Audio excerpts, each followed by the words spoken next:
Hello everyone, I don't usually show my face, but I just finished watching the Fallout show and so thought, why not do a little talky reviewy talk? Yeah, I'm natural at this, without a script, clearly. It's bad, I don't use my webcam ever, it's overexposed, looks bad, whatever. Ignore it, let's talk showbiz. So, it's good. Huh? Wow, didn't expect that. To be fair, I went in, completely neutral to this show. I did not have any expectations one way or the other. Because, the last big adaptation release was probably The Last of Us, if you ignore the second season of Halo. I think? Anyway, and with The Last of Us, I was pretty optimistic because The Last of Us story is pretty simple. I mean, the first game, I think it's hard to get that wrong, you know? It's just two people traveling, meeting people, it's all in the performances, the story's pretty, nailed down already. Whereas the Fallout show could have gone anywhere, and, it wasn't actually what I expected. It leaned very heavily on, vaults and vault tech, which you might think obviously, but, I don't know, I always envisioned the main character leaves the vault and you're done with the vault stuff. It's now all just wasteland stuff. But no, it was very much setting up, pretty deep lore stuff. And I'm going to go episode by episode talking spoilers, so before that, if you've not watched the show, definitely watch it. It's very good. I'm curious how someone who doesn't know much or anything about Fallout finds the show, because there's a couple things I think they could have done better explaining. But yeah, as someone who's a huge fan of Fallout, I was very impressed, really enjoyed it, and I'm very much looking forward to the second season, so give it a watch. So episode 1 opened perfectly. It was, to the point. It portrayed the nuclear bombs as, really horrifying. I'm glad. This show is very goofy. Fallout's always been very silly, but it's, especially the earlier games at least, I think was, if there was a percentage meter, it felt like 60 to 70% dark, and then sort of 40 to 30% goofy, whereas modern Fallout is sort of pretty 50-50, or even the silly stuff I'd say is closer to 60 or 70%. But I'm glad that the opening was serious. It didn't try to throw in jokes about the world ending. So yeah, very well done. You have, is it Walter Goggins or Walton Goggins? Hang on, I'm gonna have to check. Walton Goggins? Oh god, Walton Goggins.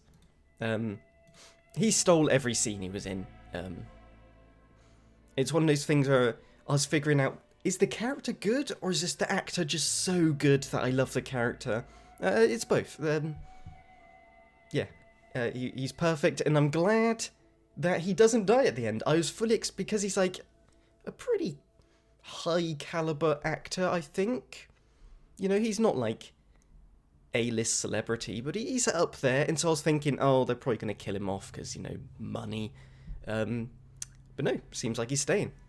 Then we met Lucy, and I think Lucy was probably the biggest surprise, because I really liked her character. And I think what I like about it is because she is already pretty unhinged right from the get-go.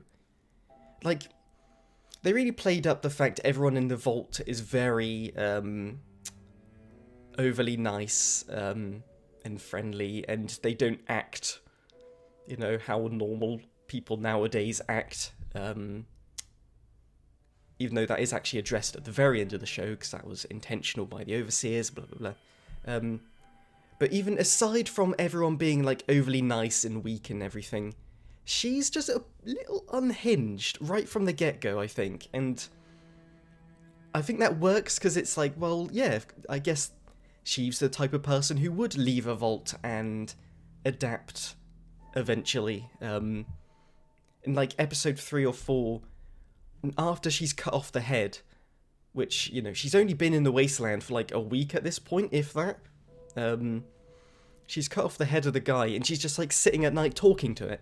And it's like, you haven't taken any radiation or anything.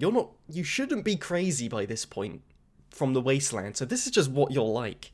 And so I think that was a big benefit for Lucy. The whole, like, 3 connected vault thing was very interesting. And I really couldn't tell where that was leading or what the, like, vault experiment was.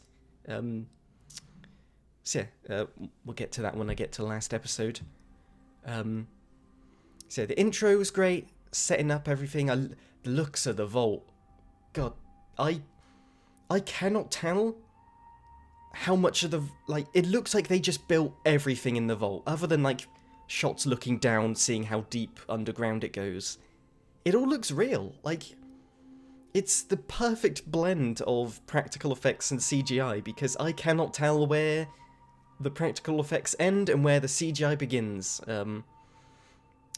It's obvious when it's, like, creatures and that, but, like, I'm a lot more forgiving with noticeable CGI, 1, on TV shows, and 2, when they actually blend it with practical stuff.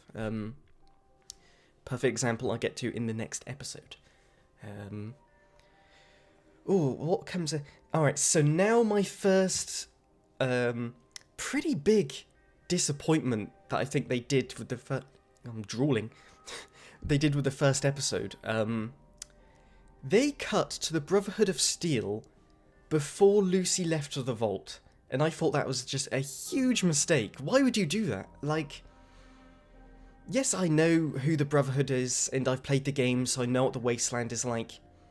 But the whole fun of an opening of a Fallout game is that you start underground, or in Fallout New Vegas, in a house, and you don't know what the world looks like. And so that moment you step out into the wasteland and it's revealed, even though I already know what it looks like, no matter how many times I replay those games, it's like the best moment. Seeing, like, oh boy, the world is bad. But with episode 1, it was, like, in the vault, and then just suddenly cuts to above ground, where it looks pretty nice. Like, there's this army base, everyone's, like, fit and well-nourished. You got the Brotherhood of Steel, well-equipped, and it's like, if I didn't know who the Brotherhood of Steel was, as a viewer, I'd be confused, like, when does this take place? Wait, so, is the world destroyed? This looks like fine. What's wrong? I don't know, I thought it was a weird cut to go to the Brotherhood so early, and not explain the Brotherhood well. There's, like, one quick line of, yeah, we recover pre-war tech. That's about it. That's, like, the explanation, you know? It doesn't say, like, is this the army that's left, like, from pre-war? Is this, like, it seems a bit religious, but also they're so, like, well-equipped that I guess it's something official? I don't know. So yeah, I think the introduction of the Brotherhood was a mistake. But then cuts back to Lucy actually leaving the vault, and it looks so good. Going into that wasteland, the sandy dunes. I'm curious where they filmed it. Yeah, looks great visually. I'm going to keep saying that with every episode. Can't remember, I think Lucy leaves the vault and that's about her story done for the first episode. And you end with the Ghoul. Other than that the ending looked very much like a set inside a warehouse. I don't know, did anyone else feel that? It seemed a bit strange. It seemed like there was a dark room with just a big spotlight above it. Weird nitpick. Yeah, I noticed this stuff. But yeah, the way they treat ghouls, I think it's new lore stuff to do with ghouls. The way I don't. He was like sleeping underground in like a stasis. Is that a thing? Like without going feral, he was. I don't know. I don't know the specifics. But again, Walton Goggins steals every scene. Makeup looks incredible, and yeah, strong first episode. Episode 2, I think, really like solidified the vibe of the show. The sort of silly Mad Max-ness to it. The opening... Alright, so... You have the Brotherhood at the start. And I'm going to come back to how I think the Brotherhood was portrayed and my sort of gripes of that. But how they look, the power armor... It would have been so easy for someone to say, we'll CG it. No. It's actual, like, a physical armor that people are moving in. It looks incredible. The sound design is brilliant. They nailed the power armor. And Maximus, so... Again, this is a thing I think I'll talk back on when we get to the final episode. But at this point, I was really enjoying his character as someone who's like, I am dedicated to the Brotherhood no matter what. This knight that I'm following is weak and an insult to the Brotherhood, and so I'm going to let him die. And I really liked that aspect of the character. It then established that he's quite goofy. He eventually gets the armor and starts like dancing about with it. But you know, who wouldn't in that armor? And then we come to a settlement, and it sort of took me back at first, because I was like, I've never seen this many people in a crowd. Like, I've never seen a crowd in Fallout, because the Fallout games are just like a few NPCs, because, you know, Bethesda. So it was really weird seeing like large groups of people, but it's what it should be. And again, set design looks great. In fact, like, Fallout is like top franchises for me. I love it. Fallout 4's like, well, all the Fallouts are like my favourite games. And so seeing just this perfect like set design, sound, music, everything, it was really surreal to watch. Like, wow, this is... I never thought I'd see this. Like, a lot of the... I swear, so many of the assets, they actually just took the models from Fallout 4 or 76 or whatever, and were like, make these, like, real looking, not up the textures, I don't know the specifics, but so many things, I was like, not only does that look like the game, but I'm pretty sure that is just from the game. Like, that is an asset in the game that you just brought over to visual effects for real life stuff. Again, clearly I don't know how this works. Anyway, other than that ramble, you come to the first little town, Philly, and it's where it's very... It was what I was saying earlier, where modern Fallout, I think, is much more goofy than serious. Every character you meet in this place is like a silly... I could imagine meeting them in Mad Max kind of insane way. But luckily they're done well, so that's, you know, that's good. And that's where the Ghoul walks into town and shows that he has VATS. I mean, he doesn't have a Pip-Boy, but you know what I'm saying. He just aimbots everyone, and they're all dead. It's one of those things where it's like, why isn't everyone at once just shooting him? But whatever, don't think about it. And yeah, the fights are pretty good in this show. I think it has that perfect balance of like, it's over the top gory, but it's not like so gory that it's distracting. There's only a couple of times where I was like, that was like silly. In the last episode, there's some random soldier who like falls out of vertibird and then gets like chopped up in a blade, a helicopter blade, and I was like, what was it? Okay, you did that just for like shock value. That was a bit weird.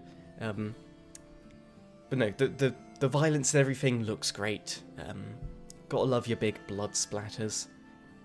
And then they get away with the... Oh, okay. Oh, bringing it back.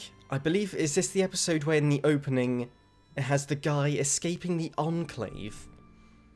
Didn't come back to that, surprisingly, at all. When we were near the end of the season, I was like, oh yeah, who are they? Well, I know they said they're the Enclave, but like, really breezed over that. Maybe I need to rewatch it. Now I have the context of like what the thing in his neck is, and like why he has it, and stuff like that. Just the reason I suddenly remembered the opening is that scene where the sentry turret shoots him.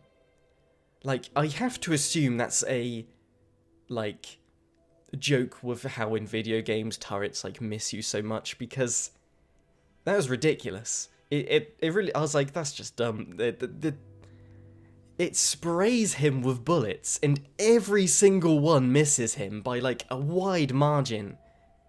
To the point where it's like, you kind of just took me out the scene, because that's so insane. Guess he has a lot of points in luck.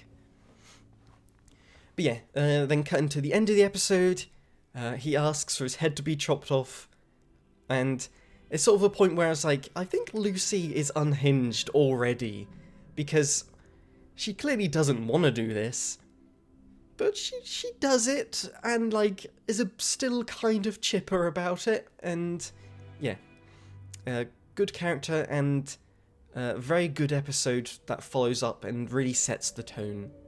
Episode 3, you had the Gulper, which looked great, all the little fingers in its hand. This is where I think the Ghoul got to really show off his character more than just the guy who walks into a town and shoots everyone.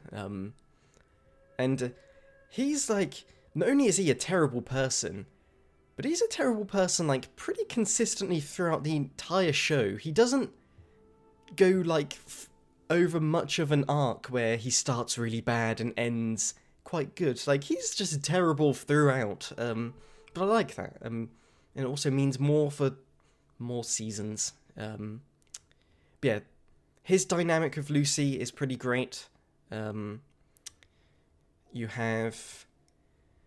Maximus then got a new squire. I was going to say with that kid. Turns out that's like a 40-something-year-old man he's with, who looks very young. And yeah, Maximus is at this point still like, I felt very loyal to the Brotherhood, and I started to dislike him with how he was treating the squire, but like that's the point. You're meant to kind of feel like, oh, he's already becoming the knight who he hated because he's got power, and power corrupts, and I'm in this big suit, I control you. So I was liking where his character was heading there. Started getting mysteries in Vault 33, and surprise character, Lucy's brother. Really liked his character. I think he was really well cast. Other than just like visually, looks like the least intimidating guy. This very small, skinny, giant-nosed kid. That's a bit rude, isn't it?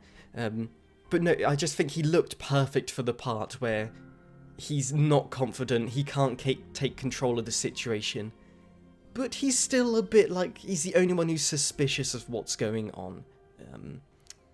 And yeah, setting up the mystery, which I like.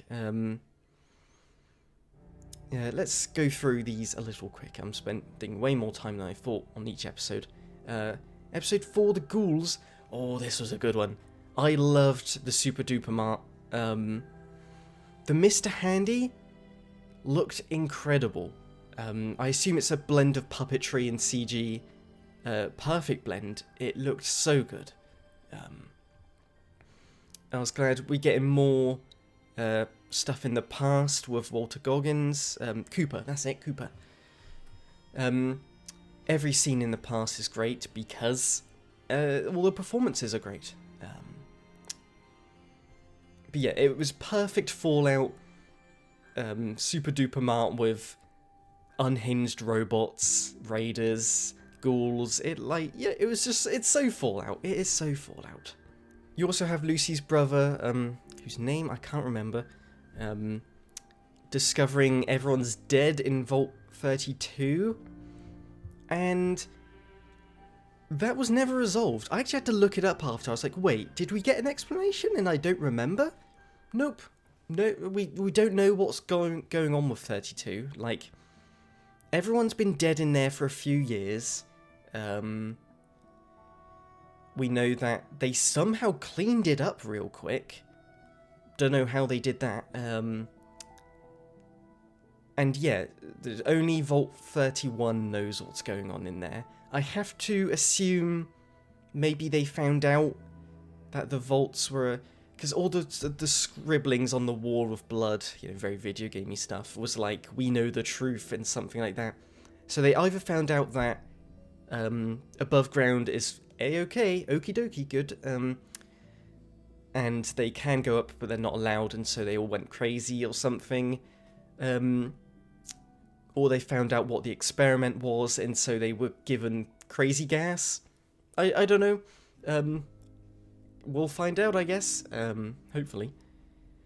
And yeah, episode 4 was definitely like a high point for me. Just the whole super duper mart was so well done, I thought. So episode 5, Shady Sands is blown up. Oh dear. This is where I'm interested. People who don't know Fallout lore or much of it, I'm curious if there was some confusion there, because you have characters talking like, oh yeah, I was alive when the bombs dropped, and oh yeah, it was terrible when Shady Sands was destroyed and all that. And the way they talk about it so, like, vaguely, it almost feels like they're talking about, yeah, I was alive when the bombs went up, like the world was destroyed. And there's a couple moments where it's like, you're talking as if you were alive when... You're talking about the destruction of Shady Sands as if it was part of when the world was destroyed, but that was 200 years ago, so that would make no sense. I don't know, as someone who knows Fallout lore, I was like, oh yeah, Shady Sands and all that. But I don't know, maybe that's not a problem for people. I just thought it was weird how much they talked about the bombs falling in reference to Shady Sands rather than the world ending. I think this was the episode... So you have Maximus and Lucy travelling together. There's a scene on the bridge with everyone putting their hands up. Perfect. I actually genuinely thought they were going to go their separate ways, and Lucy was going to prove, like, hey, not everyone's bad. No, that's not Fallout. They were bad. They were cannibals. And other than that, oh, also, that scene with young Maximus climbing out the fridge and seeing the Brotherhood of Steel guy, how many times did they show that clip? I actually laughed at the last episode when they showed it again, because I felt like every single episode showed that same, like, 10-second clip. I don't know, it was a bit weird. But yeah, all the other stuff was in Vault 33. Again, going back to what I was saying at the start, very surprised how much of the vaults were focused in this series. That's not a complaint. I just didn't expect to spend so much time in the vault. So much time in the vault, even. So yeah, you had the... what's her name? Oh... The lady with the afro who becomes Overseer. I can't remember. It's too many characters. I'm bad with names. But yeah. She becomes in charge. She's voted in. He finds out that all the management has always been from Vault 31. Bit suspicious. So yeah. Just a fun mystery there. Then we have episode 6, which... might be my least favourite, if I'm being picky. It starts off with a lot of stuff in the past, which I think's brilliant. Showing Cooper, like, slowly getting involved with Vault Tech as, like, their poster boy, but realizing, you know, Vault Tech are meant to be saving the world. Well, not saving the world. They're meant to just be, like, a precaution if the world ends. But they're very business-minded, and all they're talking about is, like, how to make money off of ending the world. So this is a bit concerning. Yeah, all that stuff is great. And then the other stuff was all in Vault 4. Vault 4, I thought, was a bit weird for me. I think just how they handled it being a twist. You know, the plot twist was that you think this is an evil cult place that, like, experiments on people. My cat is currently chewing my webcam. Can you please not chew the webcam cable down there? Come up here. Oh, say hello to everyone. Hey? No? Okay. Yeah, like, it really played up the fact that these people are weird. And then at the very end, like, they got to the point where they had her, like, in chains with a sword about to execute Lucy. And then they're like, you're just getting to the surface. And I was like, really? That's, like, did you really have to do all that just to trick the audience? It was a bit silly.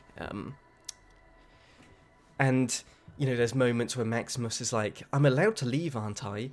And the woman, like, sort of eerily walks to him and doesn't say anything. And it's like, I get that you're subverting your audience, making us think they're all evil, but they're actually not. But, like, they really played up, like, these people are creepy and not enough. These people are actually nice. And the other thing that I also am not a fan of is, especially from this point onwards, how Maximus does not care about the Brotherhood at all. I get that this person who's always lived in a wasteland comes into a vault, has all this fresh food, lovely hot water, all that, and then gets into it. Like, that I get. But I feel like from this point onwards, he really just is, like, not loyal to the Brotherhood in the slightest. For the fact the show sort of, at the start, he felt like he would be really loyal with, like, the Brotherhood saved me when I was young. I've spent, I don't know, let's say he was like 7. I've spent the majority of my life being raised by these people. I owe them everything. And you'd think, compared to Fallout 4, where we have the dance, night dance? Lieutenant Dance? Well, how do you say his name? Where he's like, I am super loyal, like the perfect Brotherhood soldier. And then over time, he's like, I love the Brotherhood, but does the Brotherhood, like, support me? Whereas I feel like Maximus didn't have that arc. He just very quickly was like, forget the Brotherhood. Can you not chew my webcam, please, my child? By my child, I mean my cat. What do we have there? So, yeah, really like the past stuff. Wasn't a fan of Vault 4 in general. Episode 7, I just skimmed through. This is the episode I meant where it had the big reveal with Vault 4 being nice. So I retract what I say about Episode 6. Episode 6 set up a good mystery that I liked. Episode 7 had the payoff that I wasn't a huge fan of. So yeah, I've talked about that stuff. And that all ends with Lucy and Maximus. They're traveling more together, and now we've got a romance between them because, you know, a male and female character traveling together always has to end in a romance, I guess. I don't feel any love chemistry between them two, but they're also, like, very sheltered people, so it's not that it's unbelievable. I just don't see the chemistry. But yeah, I know they're both weird and don't have much romance in their life, so I get it. My cat's jingling toys now. It's fine. And you have more stuff in the past where you have Moldova, the, like, I guess, NCR leader. You see her in the past, which again, I was thinking, if I have not much knowledge of Fallout and, like, cryopods and stuff, I'd be very confused of, like, hey, Moldova doesn't look that old, so wait, was she a kid when the bombs dropped? What's the timeline here? Do people just, like, age very slowly in the Fallout universe? And so, I don't know. Maybe that's not a problem, and I'm just assuming people don't get it. I don't know. I thought it isn't entirely clear, especially for the fact, by the end of the season, hasn't explained how she's still alive.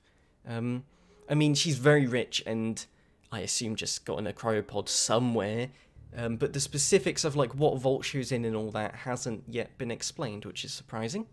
And then we also have the squire travelling with the head, oh yeah, so he takes some, like, serum that heals him up. Not sure what that is. Is that... Cause they were like, oh, I think you're a ghoul now. Is it just, like, a radiation thing we're not meant to think about? Or is this, like, some hints towards the forced evolutionary virus? I don't know where that's leading, but it's intriguing. I also loved that they had a Fallout radio station that he was listening to on his little radio. Perfect. And the final episode, which, going back again to saying this isn't what I was expecting from the show, is that it's very much left open for Season 2. I don't know why I assumed this, I wasn't basing it off anything. I was assuming the show was going to be very self-contained. But no, it's very much like, this story is not done. The episode is very heavily... There is a feral creature right there. Yeah, the episode is heavily exposition. Here's everything revealed at once. The Vault Tech stuff, everything in the past, I loved that. I loved the Doctor Strangelove, like, all these companies, including Mr. House, sitting around planning the end of the world. That scene was done so well. They've, huge lore thing, pretty much, I mean, all but confirmed that Vault Tech started the war, or not started the war, dropped the bombs, which is a pretty huge lore thing. I guess until we see a Vault Tech person press the big red button, you still don't know for sure. And I kind of hope we don't see that, because I have always liked the fact you never know who dropped the first bomb, because the point is that it doesn't matter. Like, whether it was America or China or whatever, in the end, it happened, and so, you know. But yeah, that whole scene was brilliant, with Cooper listening in to the conversation, and his wife, who's very evil. He also asked, at the end of this episode, where's my family, which is interesting. And he said family, which means his daughter survived? Somehow? Because she was on the horse with him at the very opening of the show, which means she wasn't safe in a vault? Unless they got to a vault, but only his wife and his daughter are let in. I don't know how she's alive, if she is. It was weird that he said he didn't say where's my wife, he said where's my family, which means, yeah, his wife and his daughter somehow survived the bombs. You then have the Brotherhood, they're setting up ready to go, and this is my biggest gripe with the show. No one is loyal in the Brotherhood, everyone hates it. Maximus, he's like, yeah, I'm going to bring them this fake head and just keep lying to them. And he does nothing right this entire show, but they end up, like, promoting him and seeing him as, like, this hero. You have his friend, and they make a comment where it's like, yeah, it's not easy to leave the Brotherhood, and also I destroyed my foot so I wouldn't have to, like, do my job. And it's like, wow, okay, you also, I guess, don't like the Brotherhood? And then you have the Squire, the now ghouly guy with the mustache, and he was like, oh yeah, the Brotherhood are gonna kill me for this. Alright, yeah, screw him, and runs off. Like, no one is loyal in the Brotherhood. And even though they kind of, like, the guy in charge, the priest guy, kind of mentions, like, oh, we aren't what we used to be. Still, I don't like how no one... What is my cat? What are you doing? Yeah, I wasn't a fan of how everyone in the Brotherhood just wasn't, like, their heart wasn't in it, which I just found strange. But then you have the attack on the NCR camp, which looked great, and I love that the story wasn't about this attack. It was a good, like, visual backdrop, but it was just, it really hammering home the point that war never changes. That was the whole thing in this episode. And so I've always loved that about Fallout, how the world has ended, everyone has destroyed themselves, and still you've got these factions just fighting and killing each other like nothing's changed. And yeah, and it almost made you understand Lucy's dad, where he was like, look outside, everyone's killing each other. This is what Vault-Tec was trying to prevent by being in charge. It ignores the fact that he as Vault-Tec, like, blew up Shady Sands and caused a lot of this chaos. So his logic is flawed. Oh my goodness, you are crazy. What are you doing? Yeah. You are here for your crimes. Yeah, I thought that was really well done. The whole Moldova explaining Lucy's mother and everything, it was very much like monologue, while her dad was just like, don't listen, Lucy, is, you know, very cliche. But no, just, it's Vault-Tec being evil as always. I like that her dad is a bad person. Also, yeah, I haven't mentioned how the story is about a Vault Dweller finding her dad, also the water chips broke, and all that stuff. Very funny. Todd, you did it again. And then it feels like Cooper now has, like, a proper goal, rather than just being a bounty hunter. I like how it feels like, okay, he has some values, and he's going after certain people. It's revenge. Actually, no, it's not really revenge. It's that because Vault-Tec is still around controlling everything. So yeah, he wants to find his family and solve the problem, and that's season 2. And oh yeah, power, just infinite power is a thing now. Pretty crazy. Now in the hand of the Brotherhood, not gonna go well. Something tells me that isn't gonna last. But it was great seeing the city light up. And yeah, I think that wraps up Oh, New Vegas in the end. I did not expect that. So hype. I can't wait to see New Vegas. There's a lot they could do there. I'm trying... Is this before or after New Vegas? I'm going to have to look that up. The game. Oh, and one more thing. I looked different suddenly because I was about to edit, and then I remembered I forgot to talk about something. Or a few things. One is the music. The music is both great and okay. The choice of classic Fallout tunes from, like, the 40s and that are great and used at really great times. The actual new original soundtrack, is fine. They use a couple of the Fallout themes, like at key points, which are always great. And the Brotherhood, I think, had a good theme, but in general, the music wasn't anything special. Visually, it's very stylized, and I think it works most of the time. There's very highly saturated. It's very there's a lot of slow mo. For the post-apocalypse, there's a lot of bold colors. I think it looks good. The camera work has some good shots. It's pretty simple stuff. The camera work didn't wow me. In fact, there's a lot of shots where like the edge of the screen is Vaselined, or the lens even, where it's like blurry around the edge and focused in the middle. I don't know why they did that. It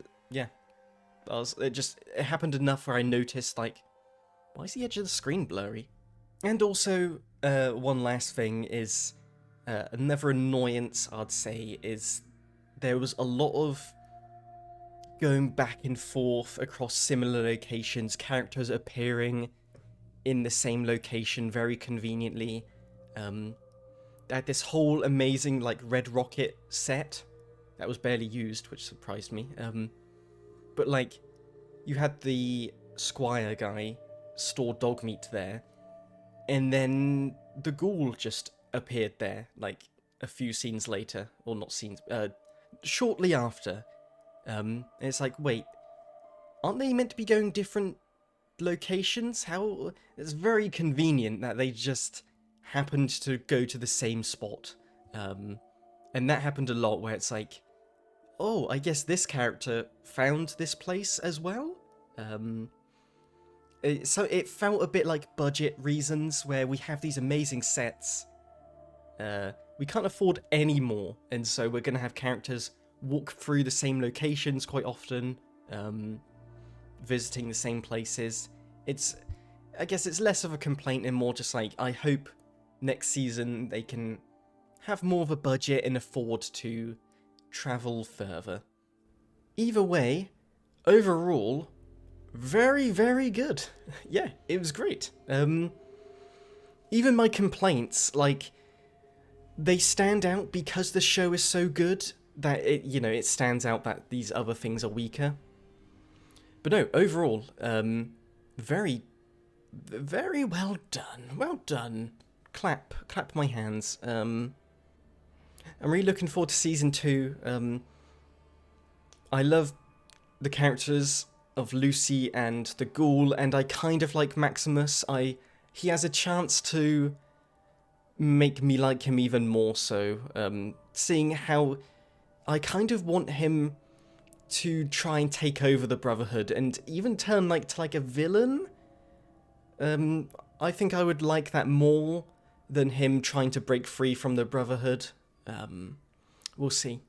And for as much, it's like, every shot in this show has something recognizable from Fallout, but they were actually they held back having too many references. Stuff like Deathclaws, super mutants, didn't see much of the Enclave. Like, there's a lot that they didn't force into the story to be like, look, it's that thing. So I'm glad they're taking their time with some stuff, and it just means there's a lot more to look forward to. So yeah, well done, Fallout show. That was a good show to binge watch. Now release it on physical media, because I hate having to use streaming services. Yeah, what did you think of it? And bye.